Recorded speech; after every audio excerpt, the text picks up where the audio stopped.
सूर्यदेव कर रहे हैं महाराशि परिवर्तन। सूर्यदेव जो नौ ग्रहों में राजा हैं, 15 दिसंबर को अपनी वर्तमान राशि वृश्चिक राशि को छोड़कर देवगुरु बृहस्पति की मूल त्रिकोण राशि धनु राशि में प्रवेश करेंगे। अब क्योंकि ये अत्यंत सकारात्मक परिणाम देने वाला परिवर्तन है, क्योंकि अभी तक सूर्यदेव जो अपने मित्र की ही राशि में गोचर कर रहे हैं, परंतु यहां पर ये राहु के साथ दृष्टि के प्रभाव में है, जिसके कारण एक अच्छी स्थिति में होते हुए भी ये ग्रहण के दोष में है, जिसके कारण सूर्य अपना संपूर्ण प्रभाव नहीं दे पा रहे थे, अच्छे परिणामों की प्राप्ति नहीं करवा पा रहे थे, जिसके कारण कुछ समस्याएं भी हो रही थी। परंतु अब ये अत्यंत बलवान स्थिति में महाबलवान सूर्यदेव होंगे, जो समस्त राशि के जातकों को कुछ विशिष्ट प्रभाव देने जा रहे हैं, बड़े अवसरों की प्राप्ति कराने जा रहे हैं, बड़े लाभ देने जा रहे हैं। जय श्री गणेश। नमस्कार, मैं आचार्य संजय द्विवेदी। मेरे समस्त प्रबुद्ध दर्शकों का मेरे चैनल पर हार्दिक स्वागत है। प्रिय दर्शकों, आज मैं मिथुन राशि के लिए नौ ग्रहों में राजा सूर्यदेव के इस महापरिवर्तन का किस प्रकार का प्रभाव प्राप्त होने वाला है, किन किन भाव में वृद्धि होगी, इस समय में आप कितना लाभ ले पाएंगे, यदि कहीं पर कोई समस्या आ रही है अथवा आ सकती है, कोई अवरोध आ सकता है, तो उसका क्या निराकरण है, संपूर्ण विश्लेषण मैं पूर्ण तर्क के साथ करने जा रहा हूं। प्रिय दर्शकों, इस राशिफल को आप अपने लग्न तथा राशि दोनों के अनुसार देख सकते हैं। अब मिथुन राशि बुध की राशि है। बुध तथा सूर्य का आपसी संबंध अति मित्र का है, तो यहां पर एक सकारात्मक प्रभाव प्राप्त हो रहा है। उसके साथ ही साथ सूर्यदेव और देवगुरु बृहस्पति का अति मित्र का भाव है, तो गुरुदेव की राशि में यह गोचर प्रारंभ हो चुका है, तो होने वाला है। तो जब ये गुरुदेव की राशि में गोचर आरंभ होगा, तो वहां पर भी अति मित्र का भाव होगा। तो निश्चित रूप से मित्र की राशि के लिए सूर्यदेव का ये राशि परिवर्तन मित्र की राशि में होते हुए अत्यंत विशेष प्रभाव देने वाला है, क्योंकि नौ ग्रहों में राजा सूर्यदेव है। एक विशेष आभा मंडल होता है।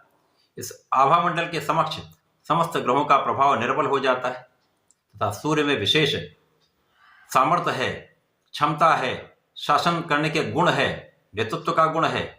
तो जो सूर्यदेव का कारक भाव है, उन सभी भावों में प्रबलता आ जाएगी।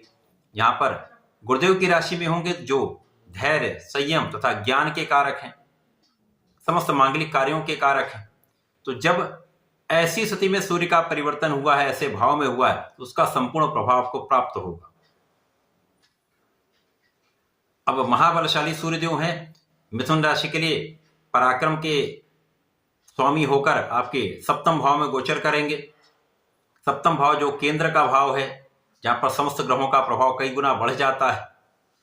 अब सूर्य जो विशेष रूप से प्रभावी ग्रह है, अत्यंत बलवान है, यहां पर महाबलवान स्थिति में होते हुए जब लग्न को देखेंगे, तो निश्चित रूप से जो बुध की निर्बलता है उसको दूर करेंगे, क्योंकि वर्तमान समय में बुध का गोचर आपके षष्ठम भाव में चल रहा है।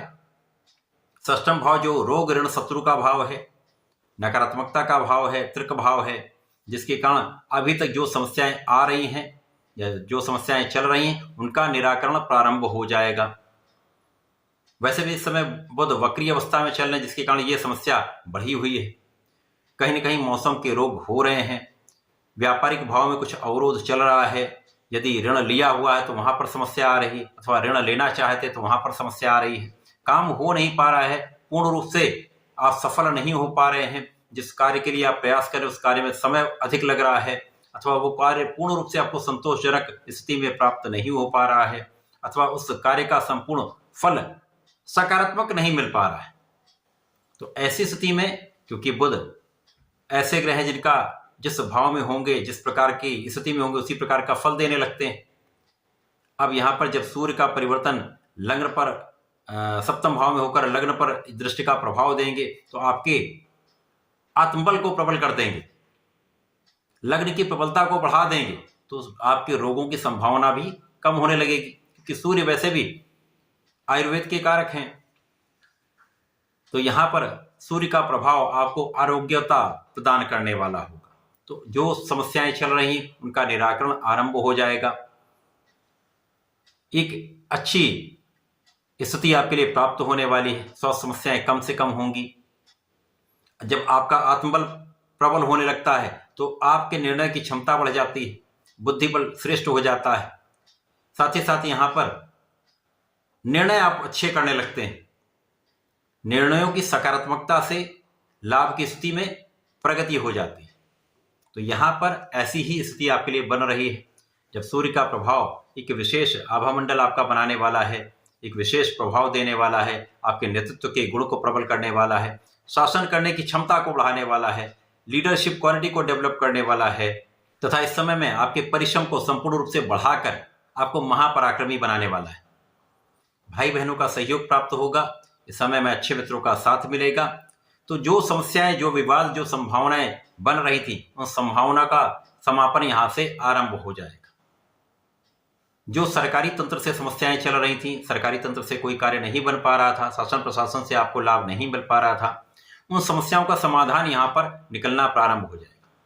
इसी प्रकार से जो आपके नौकरी के पक्ष में जो समस्याएं आ रही थी, नौकरी में विवाद की स्थिति थी अथवा कोऑर्डिनेशन में समस्या आ रही थी अथवा उच्चाधिकारियों से एक मतभेद अथवा विवाद चल रहा था, उन विवादों का समापन यहाँ पर होने लगेगा। समस्याएं सुलझने लगेंगी तो आपके कार्यक्षेत्र में आपकी प्रगति होने लगेगी। कार्यक्षेत्र के प्रभाव में यहाँ पर प्रबलता आएगी, जिसके कारण जो लाभ है, लाभ की स्थिति यहाँ से बढ़नी आरंभ हो जाए। बहुत तीव्र गति से लाभ नहीं मिलेगा, परंतु समस्याएं कम होने से लाभ की निरंतरता आपको प्राप्त होने लगी। नए अवसर आपको प्राप्त होने लगे। प्रोफेशन में नए कॉन्ट्रैक्ट मिल सकते हैं, व्यापार में नए विस्तार आप कर सकते हैं, नए नए आपको अवसर की वृद्धि से, नए नए कॉन्ट्रैक्ट की प्राप्ति से लाभ और धन का क्षेत्र बढ़ने लगता है। तो जब नए कॉन्ट्रैक्ट, नए स्थितियां बनती हैं, कार्यक्षेत्र का विस्तार होता है, आपके प्रोफेशन में विस्तार होता है, तो धन का लाभ तो होता है, आपको लाभ में वृद्धि होती, परंतु लाभ के स्वामी का आपके धन भाव में होकर निर्बल होना, नीच राशि में होना, कहीं न कहीं उतार चढ़ाव की स्थिति धन के परिप्रेक्ष्य में देता है, क्योंकि यहाँ पर आप उतना संचय, उतनी बचत नहीं कर पाते। अनावश्यक कार्यों में आपका कुछ व्यय हो जाता है, बिना कारण व्यय के कारण तनाव भी होता है, तो समस्याएं भी आती।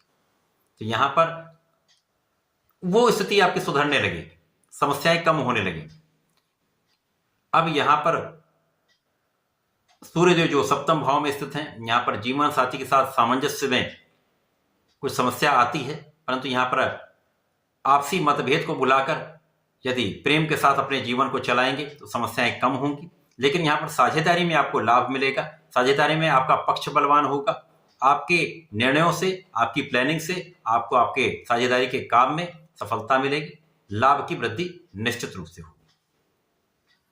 इस समय में आपको नियमित रूप से भगवान सूर्यदेव को जल देना चाहिए। ओम घृणी सूर्याय नमः का 11 बार जप करते हुए जल अर्पित करेंगे, श्रेष्ठ लाभ मिलेगा। तथा इस समय में गणपति जी की आराधना करें। ओम गंग गणपति नमः का 1 माला का जप कर लें। प्रत्येक बुधवार को गणपति जी की आराधना के समय में पीला पुष्प, लड्डू अथवा मोदक का अर्पण करें। साथ ही साथ यहाँ पर दूर्वा का अर्पण करते हैं तो श्रेष्ठ लाभ आपको प्राप्त होता है। इस समय में संकट नाशन गणेश स्तोत्रम का पाठ आपको अवश्य करना चाहिए, क्योंकि ये आपके समस्त संकटों को दूर करने वाला है, बुध की निर्बलता को दूर करके आपके लाभ को बढ़ाने वाला होता है, समस्त चीजों से आपकी रक्षा करने वाला ये पाठ है। तो ऐसा करके इसका लाभ लें। धन्यवाद, नमस्कार।